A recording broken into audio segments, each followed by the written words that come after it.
Greetings all and welcome to the TFC Live Season 2 Episode 32. Get ready to raid with Rue. And tonight I am joined by Andrew, who is our absolute web wizard, the person that puts together all of our... Oops.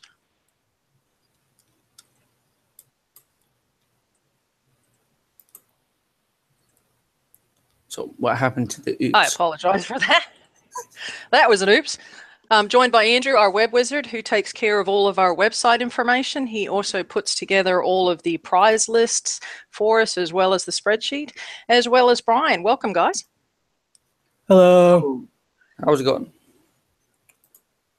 Okay, so tonight we have a packed show. We have a very large deck that we are going to go through this evening. This includes all of the information on the raid, as well as some announcements from Kix. Can you guys see that clearly? Yes. Okay. So again, Season 2, Episode 32.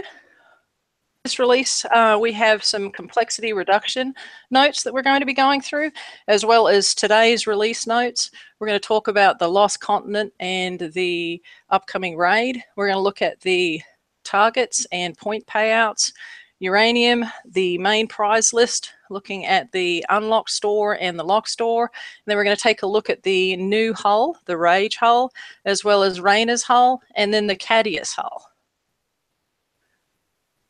Okay, so first off, we're going to talk about the complexity reduction. One of the things that has been talked about throughout the game recently is some of the complex mechanisms with hulls and ships and how all of the ships relate to each other, where you go in with multiple ships and, you know, this one's good at this one's good at that. You got to keep these two apart, that type of stuff. And so a lot of the players have had concerns about how complex the game is getting, and that we're kind of moving a little bit away from the old go out and smash bases things. So today, GDR posted some information on the website that talks about some of the things that have been brought up to Kix with respects to the complexity. So starting with the next PvP hull, which is going to be released, and that would be the hull after the Rage, they're going to significantly reduce the number of new mechanics and combination of mechanics that exist in a single item. They're looking to go back to basics, where we're looking at bread and butter hulls and stats that don't exceed a single scroll bar in the stat block. They're going to be looking at doing their best to try and avoid even having a special abilities category as part of the baseline blueprint.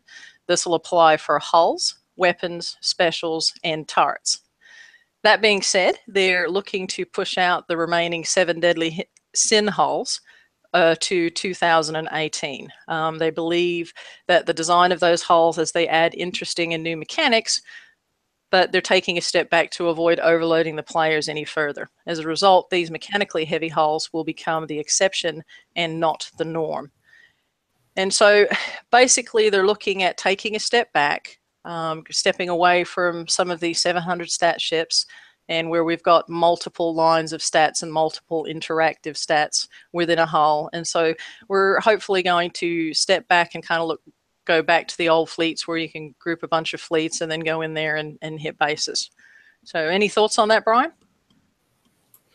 I think it's great. I think that reducing complexity for the players also means reducing complexity for the designers and developers of the game. Because we've all seen that a lot of new stuff has been broken on release. It just hasn't worked. And usually it's because they're trying to add a new mechanic, or they're adding a mechanic where it doesn't belong.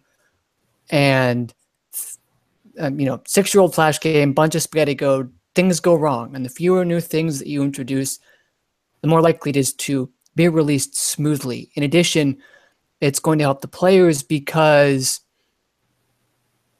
a lot of the players of this game are on the older end of the age range. Some might be retired. Some might have physical disability issues or other things where they cannot physically use the mechanical skill required to run some of these complicated hulls at the highest level. It was said in a joking manner about the Rivals hulls, 200 APM Korean StarCraft 2 players needed to move everything in and out just right to be able to attack well in a base hit within 5 minutes.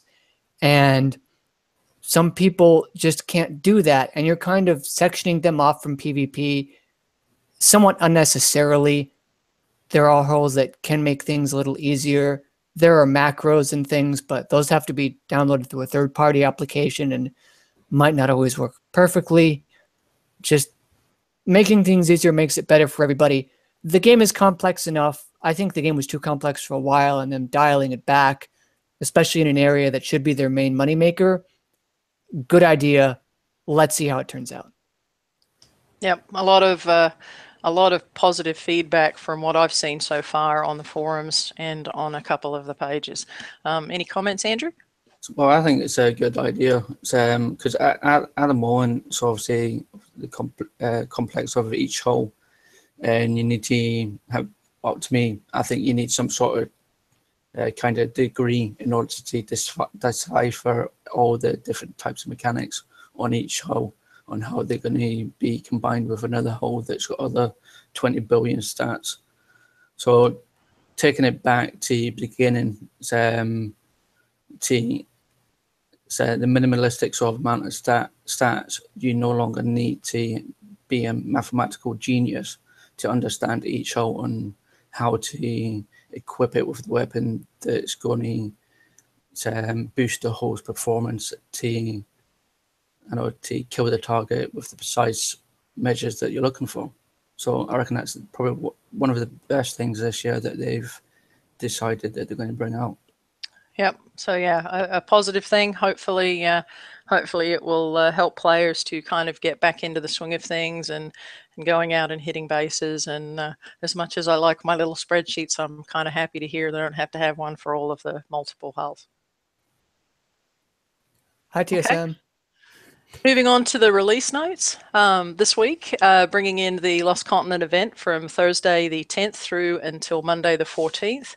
And they're also going to be running a discount on purchasing VXP, I guess, or tokens during the event. They are 3 rank tokens or levels. Keep your eyes out for those. They've got them for the Phoenix, the Skyfire, Gutspill's Phoenix, Gutspill Skyfire, as well as the Apollo. I'm not so sure those are tokens. A while back, they added in the ability to purchase VXP in bulk in 3 rank chunks at a time. I think this might be that and not the actual tokens proper. Yeah, it may be. So and couldn't it be, say, like the last raid, the special offers popped up on your screen? It could be that as well. Those are usually like 80% off though, and it's not always 3 rank. Like the first 5,000 will probably jump you up to like 25, 28%. But at the end, it'll 1, maybe 2 ranks. And this says this is 3 ranks. So I think it's the bulk purchasing. And for some reason, there's a monkey on my screen. So again, that's the VXP. That is not discounts on the points for the raid prizes. Okay, moving into bug fixes and tuning. First one, I'm real happy to hear. They fixed an issue where the drone mega module, and that's for the drones on your mega hull, your Hyperion, would accumulate repair time from losing drones in combat. Originally, that didn't happen, and then we noticed that when your drones went out and your drones died, it added time to the actual repair for your drone module. So that has been corrected. Really happy to see that. And they also fixed an issue where players were getting an SOS message moving hulls in and out of their defense fleet slot. And we had a lot of reports of that. So real happy to hear that that's been taken care of as well. So those were the general release notes for today. And now let's go ahead and move into Lost Continent. The time has come to push onwards to the Lost Continent. We know that Gutspill and his Windriver Reavers are hiding the ancient Reaver homeland. We're getting within striking distance, but now Gutspill has called in his Hellstar cities for additional protection. We must destroy these cities to move on. While participating in the Lost Continent event, you're going to be able to earn the new Conqueror hull, the Rage, and Reina's Rage flagship for the fleet. You'll also have the opportunity to earn shards for the new Cadus, the latest Legion super hull. and we'll talk through that guy in a little bit. The Lost Continent is the second event in the Reaver Revival event cycle. Features the assault targets designed for assault class ships such as the Apollo, Skyfire Carrier, and the Phoenix. Lost Continent is going to run from August the 10th at 9 a.m. PDT through August the 14th at 9 a.m. PDT, starting with World Alpha and then unlocking over additional worlds each hour. So at the start of the event, as we've seen for the last couple, they're going to disable the following features: relocation, sector threat, base parts, daily campaigns, friends list is going to be limited, the alliance list is going to be limited, and titanium targets. That's a new one. Those are the new targets for the Nexus, the gold Nexuses. So if you are planning on researching VXP, Conqueror VXP hull tokens, which will come in handy for the new ships, you want to make sure that you stock up on titanium before those disappear off of the map. And as usual, we're going to lose the uranium targets. They're going to disable these at the start of the event for each of the respective worlds. So last time they did that as well. Last time went pretty smoothly. So as soon as your world starts the raid, you will no longer see these targets, and that will progressively change as each world starts. Targets and point payouts. Looking at Tier 4, originally known as the C-set, 3 targets, 41, 43, 45. Recommended for those are the Rhino fleets. We've got points payouts for those. Tier 5, previously labeled the B sets. This is the 61, 63, and the 65. Recommended hulls for this target are the Apollo, the Zos Apollo, and Zealous fleets. Moving into Tier 6, which used to be the previously labeled A set. We've got the 81, the 83, and the 85. Recommended hulls for this guy is the Phoenix and Skyfire carriers. And then we have the S target. This time we've got 2. We've got the 100 and the 103, which I don't think anybody has seen. So it looks like the 103 is a brand new target. Recommended for this one is the high ranked. Read there. Get your boat sculled or add rank if you're lacking in it. Phoenix and Skyfire carrier fleets. And so all told, I think on Tier 7 with the 2 targets and the tier bonus, it's 7.5 million, correct? Yeah, 2.5 average X3. Yep, okay. So again, 2 S targets this time. We have not seen the 103. We don't know if the 100 that was originally released includes the walls that were put in for one of the recent TLCs or the Nexus for the titanium. So we're not sure if that's going to be the new 100 or if that may be a variant of the 103. And then, of course, we have blitz targets. You can do 10 times blitz functionality in these. We've got the level 89. Recommended for that one is the Phoenix and Skyfire. Minimum blitz of 5 gold. And then there is the level 69, recommended Apollo Zealous fleets. You can go ahead and blitz that with a minimum of a single gold. And those 2 targets, of course, are by the regular DRAC bases. The S targets are by the DRAC uranium bases. Okay, sector threat obviously will not be enabled during the event. As per usual, depending on your points, you can go ahead and earn uranium. And then starting on Saturday, again, we'll also have the uranium targets, the level 99 targets that will be out there. That itself is not worth any event points, but you can go ahead and complete those. And I want to say, if I remember, 42K, this target will be spawning on Saturday and will spawn hourly, and those are at the towers for the world. Okay, main prize list. We've got left side and a right side, of course. On the left side, we have the main hull is the Phoenix. We've also got the Talon missile and the carbon fire casing. We've got the Zos Apollo, the Switchblade, and the counter missile extender.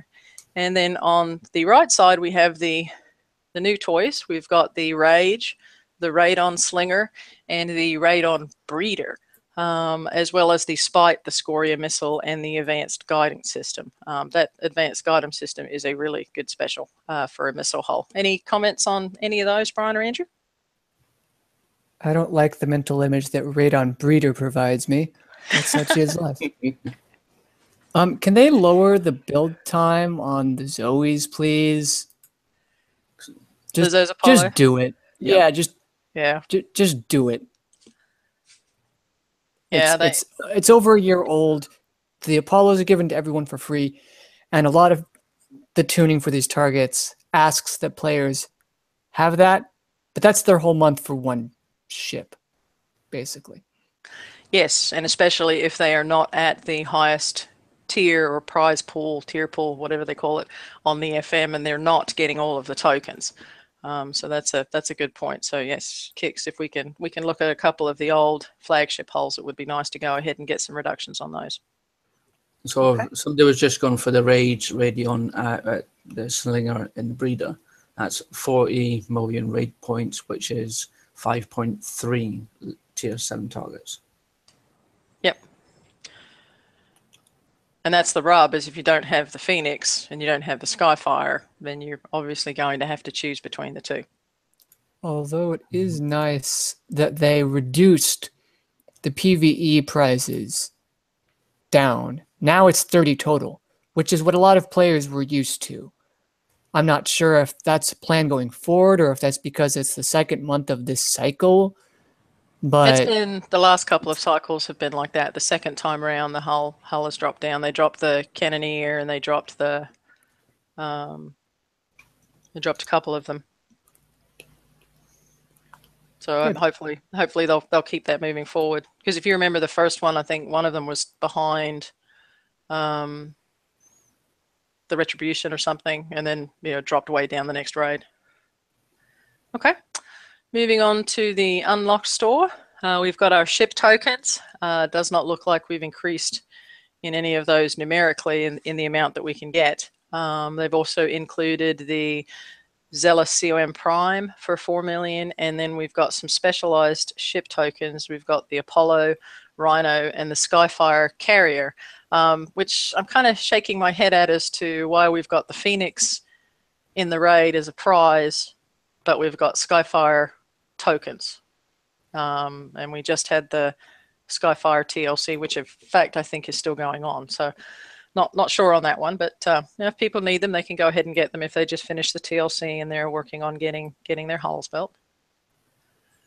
The second one, we've got some more Zealous tokens. If you're able to get these points and you're able to get these tokens, don't overlook them. There is nothing wrong if you have the time and you have the tokens with going ahead and building a second tank. So if you do like Robyn does occasionally and is not paying attention and drives her tanks into the rockets, it is kind of nice to have a second one out there that you can go ahead and load in if necessary. So don't overlook those. We've also got the interception system, the anti-missile proliferation system, frontline countermeasures. If you don't have the frontline countermeasure system, please get it. And then we've got phalanx, anti-missile UAV overdrive, as well as the UAV battery. And if you are able to get points and you are behind in the FM, if you can get these items that you may not necessarily have, but they are in the FM pools, the more things that you pull out of that pool, the quicker you get to the build tokens within the FM. So if you've got time and you don't mind grinding out some targets and you can knock a couple of things off of your FM, then definitely go ahead and do that. I would say if you didn't have the flanks and front line, definitely go for them because that would definitely help your FM. Yes. Interception system is going to be really helpful in a minute. Yep. Okay. Third page of the unlock store, we've got the UAV power cell, and then we've got the two flagships from the last cycle. We've got the Gutspills Phoenix as well as the Gutspills Skyfire. So if you were unable to get either one of those, and they both really do make a difference in your raid and in the targets that you're working at. So if you can get the points for those, then I would recommend going ahead and getting whichever route you went. You don't necessarily have to have both. But if you are using the Phoenixes and you don't have the Gutspills, then I would recommend going for that. And then just in case you don't have enough icebreaker tokens, you can go ahead and get 10 more icebreaker tokens. Also got monolith tokens. So for those that are still working on their FM fleets, and I know there are a lot of people out there that are still tweaking their fleets, finishing up their fleets, or getting the new mortar in the FM. Those can come in handy too if you can get a couple of those.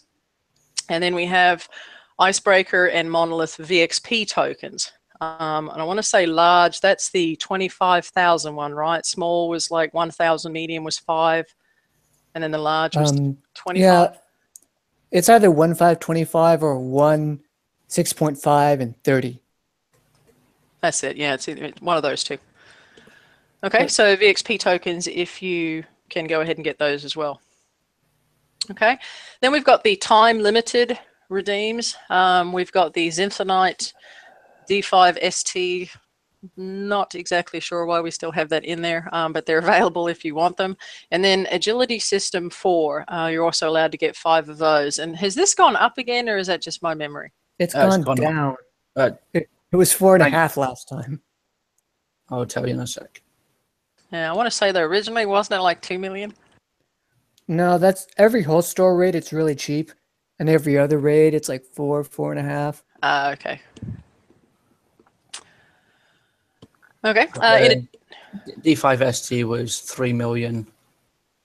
What was the other one? I've lost it. It was 3 million for the D5 ST, and for the agility system, it was 4.5. Oh, okay. So it has gone down. Well, that's good. And then, of course, you can go ahead and get shards. We've got Proto, Hellstar, Ghostcrawler, and Man of War shards. And I'm sure, and I'm pretty positive that TSM needs some more Man of War shards. Then we've got our charged armor, and this is the locked store. So I believe this is where you have to claim all the way through up to go ahead and unlock the store. But when you do unlock it, you can go ahead and get 5 more of the charged Zinthonite armor, the CO armor that we've all been using for the raid. They're 8 million each. And you can also go ahead and get the C1M armor for 6 million, and you're able to go ahead and get 5 of those.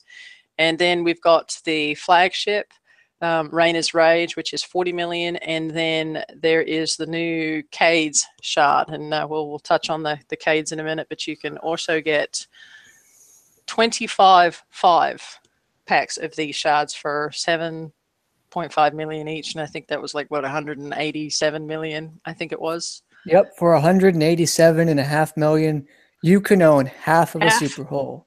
Half of a super hole. Half a super hole. Go team. But do you know what? That's better than going out hitting all of them Vanguard targets and hoping for a shard. True. Good job, Reina, by the way. Getting a ship named after you. Yes. Not sure what they'd be trying to say if one person is known for their rage in particular, but congratulations. Yes, excellent. I think it's an excellent name for an excellent name ship. Okay, so speaking of the rage, I'm going to turn it over to Brian here for a minute to walk through some of the stats on the rage hull. All right, rage, because they didn't want to go with wrath, because that would probably make it too similar to Grimsham's wrath. Okay, so Reaver Conqueror, max weight, armor points, they're in line with tier 6 stuff. A bit of a thrower range buff. Radioactive reload and damage, that's fine. This uses throwers. Paltry ballistic deflection, not really going to matter. Okay, pen deflection, but with hyenas, that's strong. Explosive and corrosive. The corrosive means you're fine. 15,000 will beat anything. Explosive, you have to be careful about. Sorry? I can pause you for a sec. So, Robyn, you need to present yourself so the stats stay up. I haven't changed anything. No, I was saying when you stop talking and Brian talks, it switches to his screen. So you need to present yourself to stay on the screen. Okay, how do I do that? See, down at the bottom, click on the TFC icon. So you see Brian, and then you've got the TFC, and then you've got me, and you've got TSM. Whoa! Oh, there we go. Did that work? Nope. Okay. Right. Back to this. Attack field resistance. I believe that's the percentage that you are slowed or have your resistances reduced or whatever in a tactical field. That is, they will only have 75% of their intended effect because you have a 25% resistance. Defense handicap. Speed's kind of slow. Pair duration, 10 weapon slots. Usually they have 8. So good 10 weapon slots. Berserk, we're going to get to these overload abilities in a minute. But over here on the bottom right, special abilities, you see supercharge times 1.3. That's important. duplicate aura cap of 5, so no one knows what that means, but a little more combat speed, good, it needs it. A lot more ballistic deflection, all right. A bit of concussive, a bit of corrosive it doesn't need. More damage, some splash damage reduction, which it needs, and turn speed. If it stacks 5 times, then you don't actually have to worry about Emancipators. If it doesn't, well, it's okay, I guess. But it's got some stacking buffs. It looks pretty rough and tumble. This is kind of meant to be run by itself. It's pretty well-rounded in terms of deflections, and it's got decent speed, so you should be able to run through a lot. And now over to the overloads. Okay, yeah, first off, just wanted to show a picture of the hull with the new weapon on there and the new special, and you can see there's some hefty damage numbers there without any other increases. So, okay, talking about the overloads or the berserk modes, was back and forwards with Kix a little bit today on some questions, so props to Kix. Thank you very much for entertaining my questions and B, helping us out to make sure that we've got this out here clearly for people, because this can be confusing. We've got 2 different overloads. We've got one on the left and one on the right. One pertains to damage and attack increases, and then the other one pertains to the shroud, which we all saw in the movie where the ship is covered in the little gray smoke. And so the first one, overload 1 or berserk 1, this one is triggered by 30,000 armor points, and it lasts 20 seconds. When it's active, the hull pulses visually as it does with like regular berserks and wraths and things that we see where the health bar flashes. And this is the one that adds the additional attack and defense attributes or increases the ones that are already there. And so you'll see here that huge boost for combat speed, penetrative deflection, radioactive damage, and reload. And based on what we saw in the videos, it's a pretty significant boost. Also increases the turn speed, cold snap immune, and resets the overload. And so that's the first berserk, again, 30k armor points, and lasts for 20 seconds. And then we've got the second one. Sorry? It resets the reload, which I can only assume means you fire again right now. Like right now is when you fire. Yeah. As soon as you get done at that threshold. Yeah. I really want there to be like just a truck horn or just like a ramming speed when this happens, because that's what it is. It's ramming speed. It's screw your hyenas. It's I'm going to kill you. Okay, so that's the first berserk or first overload, and then moving on to the second one. This is the shrouded one. So this one is triggered by 100,000 armor points, and this one only lasts for 15 seconds. When this one is active, the hull is shrouded. It's got the gray, dark brown, gray, fuzzy smoke on it. Weapons, when you're shrouded, weapons cannot target the hull, and so you'll see the line there where it says untargetable equals yes. It does not mean that it's not damageable. And so, for example, if you are driving down the channel and somebody's hyenas fire at your ship, and in between the time that it fired and you got all gussied up in your new shroud, you're still going to take the damage from that weapon that fired at you if it's a targetable weapon, and you can also still take damage from other ships being hit, whether they're shrouded or not. And so this was kind of the confusing piece that I was going backwards and forwards with Kix on. And so, for example, if I've got my 4 ships tootling down the channel and I wasn't shrouded, I get the flaming cheese ball fired at me, and then I'm driving along, and even if the cheese ball hits near me or hits a ship that's not shrouded or hits a ship that is shrouded, all of the hulls, if they're in the general area and would normally be hit by splash damage, you can go ahead and still get that damage. And so just to clearly define that, being untargetable does not mean that you are invisible, does not mean that you cannot take damage. You can still take damage. It just means that for the time that you go under the shroud, any weapon that fires or would normally fire, once you put that shroud on, it will not fire at you. So anything that already fired, anything that you get hit with from being in the wrong area, for example, splash, cheese balls, those types of things. So those are the things that you need to keep in mind. And so 2 different berserk modes or 2 different overloads, 2 different armor points for said overloads, and 2 different times for the overloads.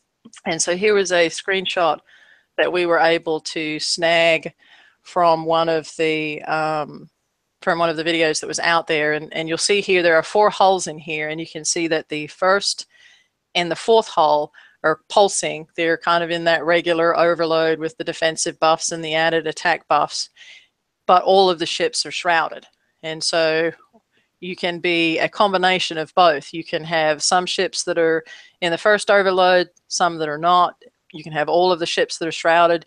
You can also have situations where you've got 2 ships out front and 2 ships, you know, a couple of inches behind, and those front 2 ships can be shrouded and the back 2 ships cannot be.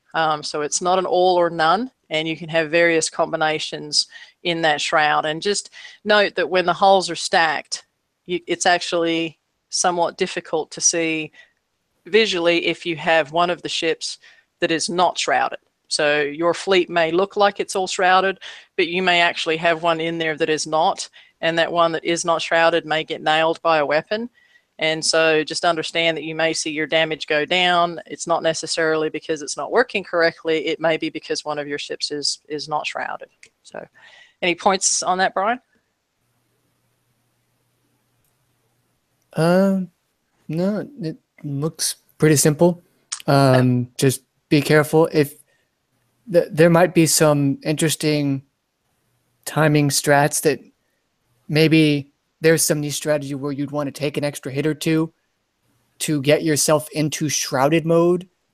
If you're on your 3rd overload and you're down, 90,000, taking that extra 10,000 may benefit you in the long run. I think a shroud mechanic on attack is kind of interesting and a little annoying. It really makes me feel like you want to stack these ships a lot more, because if they're all 5 taking about the same damage, that's going to be really helpful. But like, if one of your ships is unshrouded, and I don't know, let's say there's a Hellwraith hiding in the channel with some fire twisters, it's going to shoot, and it can target one ship, so it will. And then the splash damage from those torps are going to hit all your ships, ideally.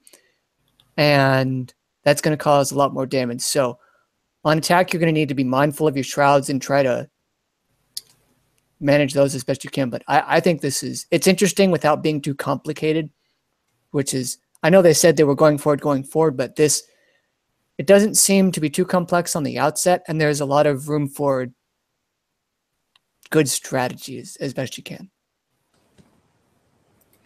Yeah, and I think, and that was part of what drove us to kind of make sure that we understood the mechanics that were in there, that were put in the release notes with the 2 overloads, and just making the point that it's 2 separate, independent sets of overloads. And so it's not oh my gosh, all my ships are pulsing, I'm shrouded, I shouldn't be able to take any damage or anything like that. So just, a couple things to bear in mind as you're building it and as you're using it, that it's not an all or none, multiple layers, multiple versions, and again, 2 different times. So I think it's going to be a little bit of a learning curve of understanding when something is active and when it isn't. But there are visual indicators, and they're pretty clear visual indicators. So I think once we kind of understand those types of things, it will greatly help.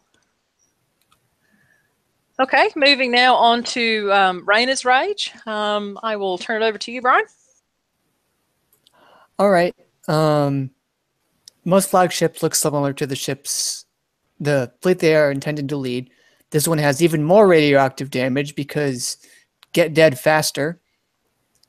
Let's see. What else is this?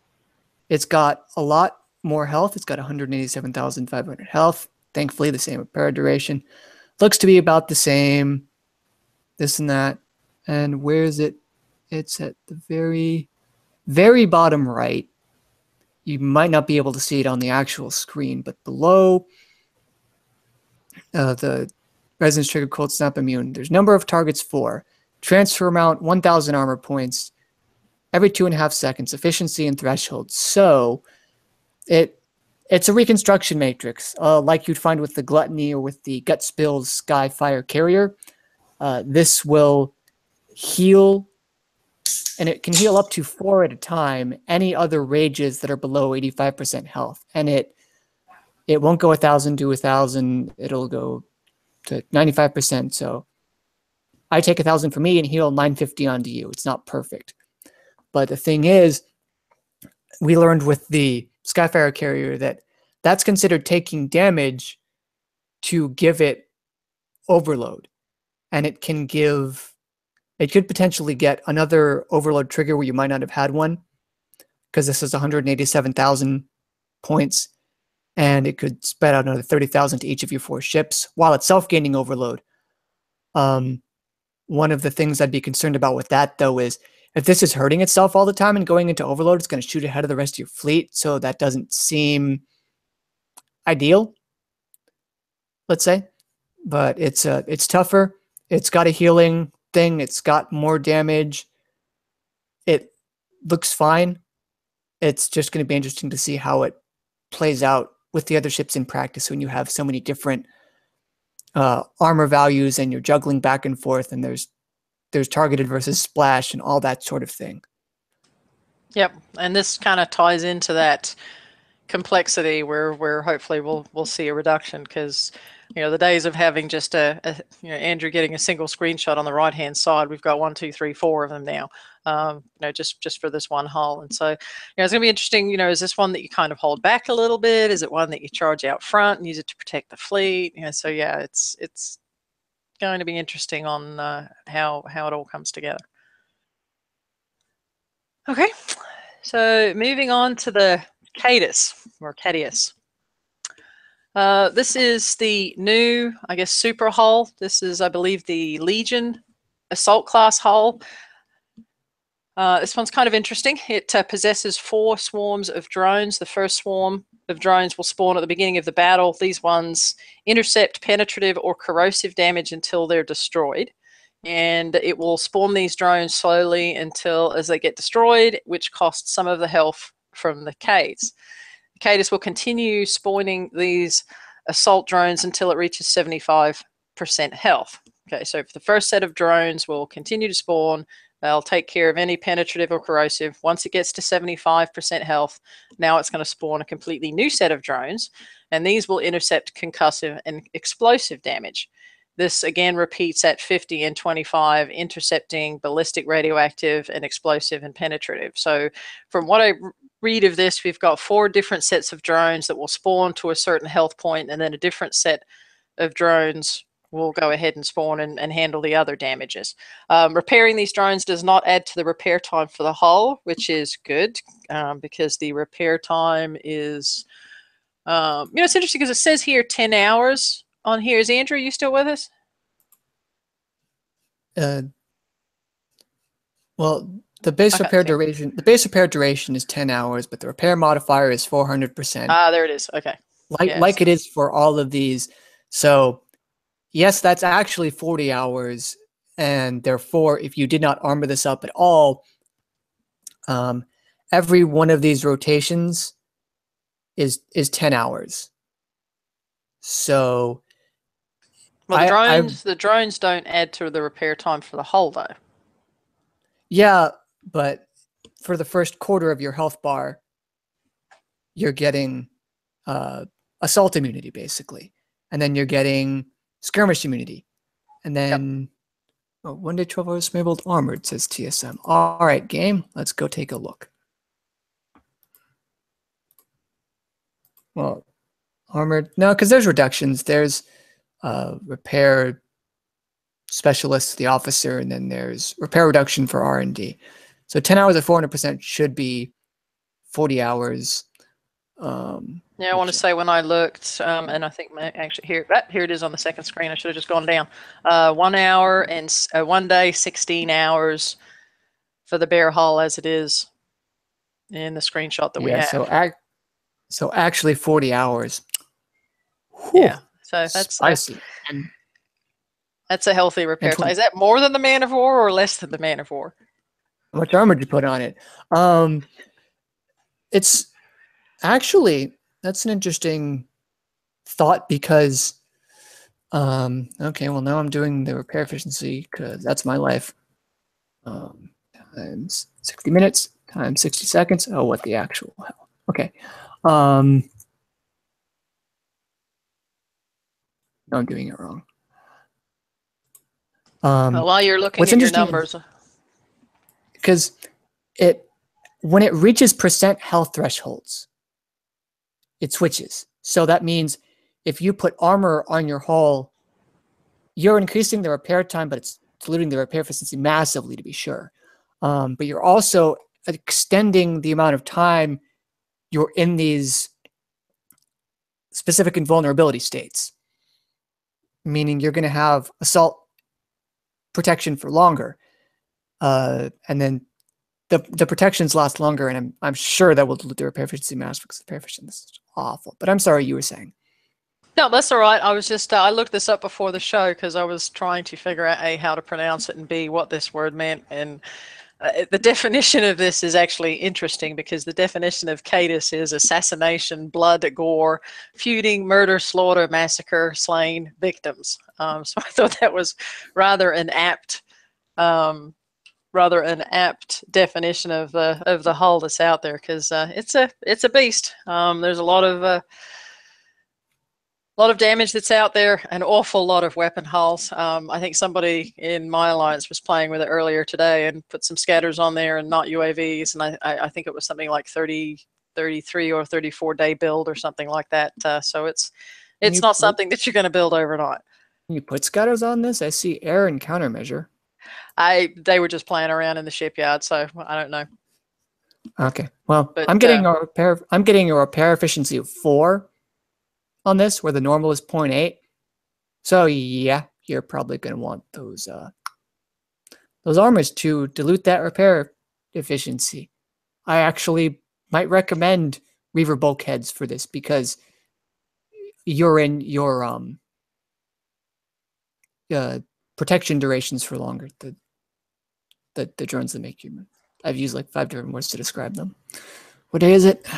Anyways. Yeah. So that's the Cadius. Again, long build time. A lot of muscle behind the hull. Not going to be able to earn at this raid. You can earn 187 million points and earn half of one. Hopefully, you'll be able to get additional shards in the next raid, and they may also have I think it was Global Hunt is where they go ahead and provide the shards where you can actually hit targets on the map. So I think it's going to be a little while before we'll see any of these out on the map, but it will be interesting to see how that drone mechanic works. Of slight sadness, I'm not seeing a drone that deals concussive damage, and a lot of these drones are bad anyway. Well, remember Banded Hornet. Yeah, there was some discussion.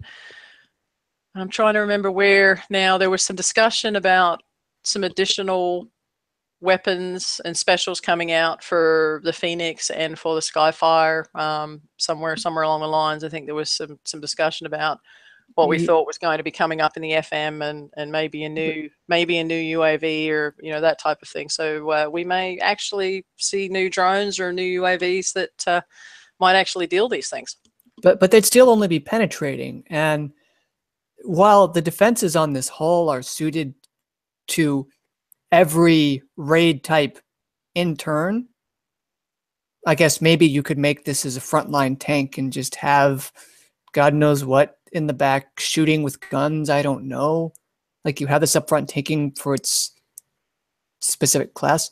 But like Bandit Hornet's penetrative, airstrike, and the bomber are explosive. Cesium is actually legal to put on, but there's the ballistic UAVs are terrible, and I don't think there's one that deals concussive. So while on defense this can technically rotate around and do anything, on offense it's only relegated to 2 options, maybe, because the explosive UAVs are so old I'm counting them as like 1.5. Yep. Anyway, sorry. No, that's okay. No, it's an interesting hull. I'm interested to see what it's going to look like on the map and how it's going to act. And as you said, there were some people that were actually talking about it from a defense perspective as well. So, okay, moving Yeah, along. it is also not a base hitter. Thank you, Jason. It's an assault class hull. If you take it into someone's base, you're going to have a bad time. Wonder how it would do in the targets. In these targets, probably pretty well. The problem is by the time we'd be able to earn them. Build one, yeah. No, even just to be able to build it, the raid cycle's over. Yeah. What do these targets turn into? Are these the new uranium? These are they replaced the 91 mega holes. That's They're right, the glowing nav relays that we see out right now for titanium because VXP tokens. Okay. Well, moving on to the new specials. First one, the Radon Breeder. Poor little guy. It's going to be okay. Poor little guy. I'm sorry. Yep. Again, restricted to Conqueror and Defender. It's a rather chubby heavyweight weapon. And this is kind of the interesting because it's a multi-shot. Adds 2 to the multi-shot, but it does add 25% radioactive reload, and it does increase shockwave damage. If we're going to fat shame any weapon specials, we should be fat shaming like CS2 and Nuclear Accelerator and the hardened barrels and all that. 21% is not that bad. Most things these days are 14 to 19%. Yeah. One of the problems with this is it won't stack with the things that you'd want it to stack with. I'll talk about it more when we get to the weapon itself, but there's other strategies you're probably going to want to take to actually maximize the damage of your rage fleet. Like, this looks good, but this right here is a trap. Okay. So that's the radon. Oh, it looks like a radioactive trash can. That's where it's Oscar the Grouch, but radioactive Oscar the Grouch. Yeah. Okay. Moving on to the Radon Slinger. This is the new weapon.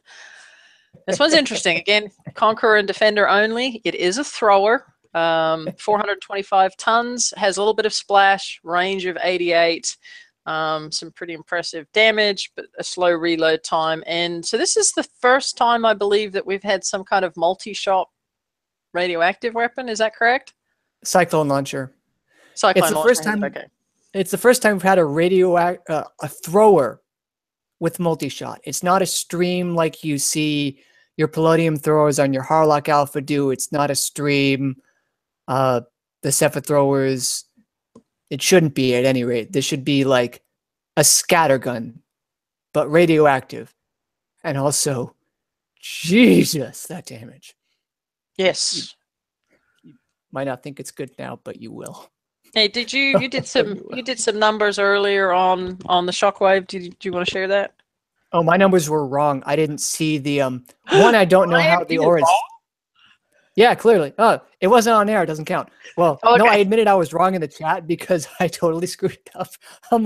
I did the numbers and I looked at it and it's like, oh, this is a pretty good, amount. They put on the radio plates. It's fine. And then I remembered I only counted 1 weapon instead of 10. And then I counted 10 weapons and it was dumb. And I didn't account for the aura stacking, the potential of the aura stacking, and even that the aura existed in the bottom right corner of the rage because it has that duplicate aura cap of 5 that I mentioned for extra damage. Because get wrecked. So this weapon requires strats. I'm going to tell people these strats. So this has a shockwave. 45,000 damage, okay? So it's just like the old ones. You're going to want to boost your shockwave supercharge. The whole inherent has it. It's got like 1.3. And there's specials that give it. The interception system. Remember when I said you'd want it? You want it. It's, I think, tier 4 on the FM2. It gives you supercharge X3. And it gives you a bit of combat speed. It gives you pen damage, but that doesn't really matter here. The other reason you're going to want it is the Radon Breeder, it doesn't let you stack with the specials that you'd want to get full supercharge bonus. when you get full supercharge bonus, it's 7.3 supercharge. There's a launcher supercharge. Wow. Ignore that. Ignore the launcher. This is not a launcher. It doesn't use launcher supercharge. It uses supercharge. So, and assuming that you have a multi-shot 2 special, which hopefully you do, emission generator is the strat, by the way. That's +2 multi-shot and 3.5 times supercharge, because get wrecked. So 7.3 supercharge times 5 multi-shots, because remember, you have your 3 multi-shot and the emission generator gives you 2 more, or a barrel system will give you 2 more. Times 5 times 10 weapon slots means 1 shot on 1 hull gives you 365 shockwave charges. Now, if we assume that this has a shockwave charge of 120, which has become one of the old standards that you never hear about and they don't tell you on the blueprint, but if we assume that 1 ship on 1 hull gets 3 of those 45,000 damage shockwaves on every shot, 3 of those per shot per ship. So, 1, get wrecked. 2, the reason that you want all that supercharge is because it contributes so highly to your shockwave count. If you only had 1 boosting shockwave special, like if you had the Radon Slinger on, it gives you the multi-shot, but it doesn't give you the supercharge, meaning your supercharge is going to drop down to 4.3 times your 5 multi-shot times your 10 weapon slots. It's 215 stacks. You just went from I have 3 shockwaves to I only have 1 per shot. And if the attacker, or if the opponent has unreactive, it doesn't matter. The stacks don't matter. It's all what you can get a single shot. And again, you're still building it slower anyways. So you'd need effectively triple the shockwave damage buff to get what you would by losing out on that special, because you're doing 1 shockwave versus 3. And the Radon Breeder doesn't have that. It's got a bit of radioactive reload, but that doesn't really matter, considering you're throwing in an extra 90,000 minus the 4,500, so you're getting an extra 85,500 damage per shot. So get wrecked. So basically what we're hearing is watch what you're putting together with this, and you can do some serious damage. The thing that I found the best is Siege Battery 3, because I didn't see a resonance trigger, yes. So Siege Battery and Emission Generator and Interception System and the Polonium Accelerator, the one that boosts the thrower range and gives you thrower damage and radio reload. You can put that on as well. You can also put that on with the Radio Breeder, but that's a trap, because if you use the Breeder, then you can't use the